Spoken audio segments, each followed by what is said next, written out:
नमस्कार दोस्तों, स्वागत है आपका अपने चैनल व्रत त्योहार और बिहार में। आज के इस वीडियो में हम बात करेंगे गंगा दशहरा 2026 के बारे में। गंगा दशहरा कब है, इसका महत्व क्या है, पूजा विधि क्या है, शुभ मुहूर्त, स्नान और दान का सही समय क्या है और इस दिन क्या करना चाहिए और क्या नहीं करना चाहिए। तो वीडियो को पूरा ज़रूर देखिए। चलिए शुरू करते हैं।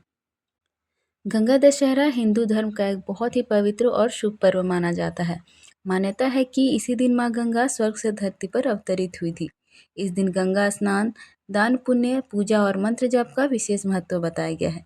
ऐसा माना जाता है कि गंगा दशहरा के दिन श्रद्धा से माँ गंगा की पूजा करने से 10 प्रकार के पापों का नाश होता है और जीवन में सुख शांति आती है। साल 2026 में गंगा दशहरा 25 मई सोमवार को मनाया जाएगा।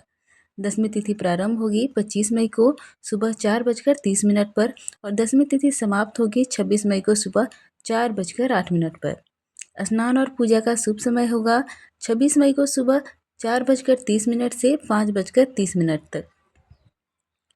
गंगा दशहरा का पर्व माँ गंगा के पृथ्वी पर आगमन की खुशी में मनाया जाता है। पौराणिक मान्यताओं के अनुसार राजा भागीरथ ने कठोर तपस्या करके माँ गंगा को धरती पर लाया था ताकि उनके पूर्वजों को मोक्ष मिल सके। ऐसा माना जाता है कि गंगा स्नान करने से पापों का नाश होता है, घर में सुख समृद्धि आती है, मानसिक शांति और सकारात्मक ऊर्जा मिलती है और पूर्वजों की आत्मा को शांति प्राप्त होती है। अब बात करते हैं कि गंगा दशहरा के दिन क्या करें। इस दिन ब्रह्म मुहूर्त में उठकर स्नान करना बहुत शुभ माना जाता है। यदि संभव हो तो गंगा नदी में स्नान करें।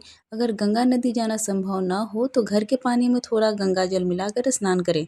स्नान करते समय माँ गंगा का स्मरण करें। घर के मंदिर में दीपक जलाएं, फूल, धूप और प्रसाद अर्पित करें। गंगा जल से पूजा करें, माँ गंगा की आरती करें। गंगा जी भगवान शिव की जटाओं में विराजमान हैं, इसलिए इस दिन शिव पूजा का भी विशेष महत्व है। इस दिन ओम नमः शिवाय और ओम गंगे नमः का मंत्र जाप करना शुभ माना जाता है। इस दिन दान पुण्य करने से विशेष फल मिलता है और जल से भरा घड़ा, फल, वस्त्र, चावल, शक्कर, पंखा, छाता, सत्तू और गरीबों को भोजन कराना भी शुभ माना जाता है। गर्मी के मौसम में जल और ठंडी चीज़ों का दान बहुत पुण्यदायी माना जाता है। अब बात करते हैं गंगा दशहरा से जुड़े व्रत नियम के बारे में। तो इस दिन सात्विक भोजन करें, क्रोध और झूठ से दूर रहें, भगवान का ध्यान करें, ज़रूरतमंद लोगों की मदद करें, घर में साफ सफाई रखें। अब बात करते हैं गंगा दशहरा के दिन क्या नहीं करना चाहिए। इस दिन मांसाहार, शराब, लहसुन, प्याज जैसी चीज़ों से बचना चाहिए।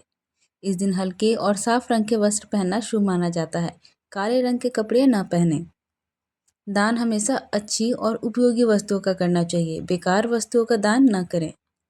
इस दिन झगड़ा, गाली गलौज और बुरे विचारों से दूर रहना चाहिए, किसी का अपमान भी न करें। अब बात करते हैं गंगा दशहरा की पौराणिक कथा के बारे में। तो पौराणिक कथा के अनुसार राजा सगर के 60,000 पुत्रों की मुक्ति के लिए राजा भागीरथ ने कठोर तपस्या की थी। उनकी तपस्या से प्रसन्न होकर माँ गंगा धरती पर आने के लिए तैयार हुई, लेकिन गंगा का वेग बहुत तेज था, इसलिए भगवान शिव ने उन्हें अपनी जटाओं में धारण किया और फिर धीरे धीरे पृथ्वी पर प्रवाहित किया। तभी से गंगा दशहरा का पर्व मनाया जाता है। यह पर्व हमें पवित्रता, दया, सेवा, दान और प्रकृति के सम्मान का संदेश देता है। माँ गंगा केवल एक नदी नहीं बल्कि आस्था, श्रद्धा और जीवन के प्रतीक माना जाती है। माँ गंगा की कृपा आप और आपके परिवार पर हमेशा बनी रहे। गंगा दशहरा की हार्दिक शुभकामनाएं।